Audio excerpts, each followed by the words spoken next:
Congress is on recess. At the same time, the United States is actively engaged in escalating international conflict. Economic anxiety remains high for millions of Americans, and public trust in government institutions continues to erode. So here's the question. If leadership is absent when the stakes are highest, what exactly is being governed? The governance gap. In a functioning democracy, moments of instability demand more leadership, not less. Congress has core responsibilities: oversight of the executive branch, authorization and debate over military engagement, economic stewardship. But right now, during a period of global tension and domestic uncertainty, those responsibilities are largely paused. Not reassigned, not transferred, just paused.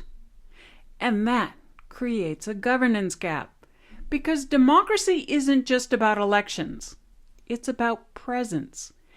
It's about elected officials showing up, engaging, debating, and being accountable in real time.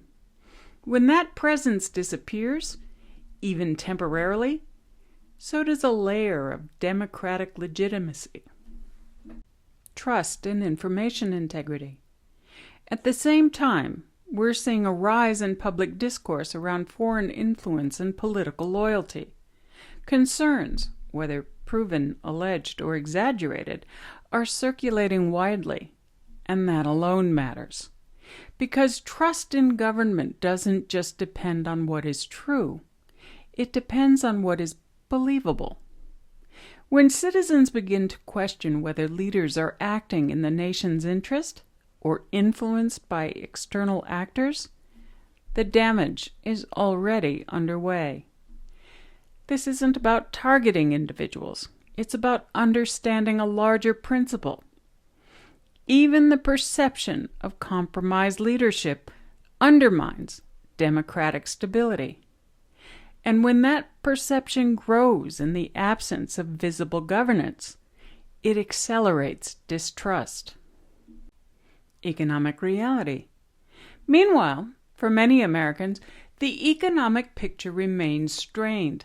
Costs are still high, financial uncertainty is still present, and confidence, whether in markets or institutions, is fragile. There is also a growing disconnect. Official messaging often emphasizes resilience and recovery, while everyday experience tells a more complicated story. That gap matters, because when people feel economic pressure and don't see active leadership responding to it, they begin to disengage. And disengagement is where democratic systems become vulnerable. What this moment reveals? This isn't about one party. It's not about one administration. It's about a structural question. What happens when governance slows down, but reality doesn't? Conflicts don't pause. Economies don't pause. Public perception doesn't pause. But leadership, at least right now, appears to have stepped back. And that creates a dangerous imbalance, because power is still being exercised, just with less visibility, less debate, and less immediate accountability. Democracy is not self-sustaining. It requires active participation, constant oversight, and visible responsibility. When those elements weaken, even temporarily, the system doesn't just pause. It drifts. And the longer that drift continues, the harder it becomes to restore trust. I'm Sarah, and this is Reality Check, here on Ethos Trek. Later today, we'll look at the rights and ethics implications behind these developments.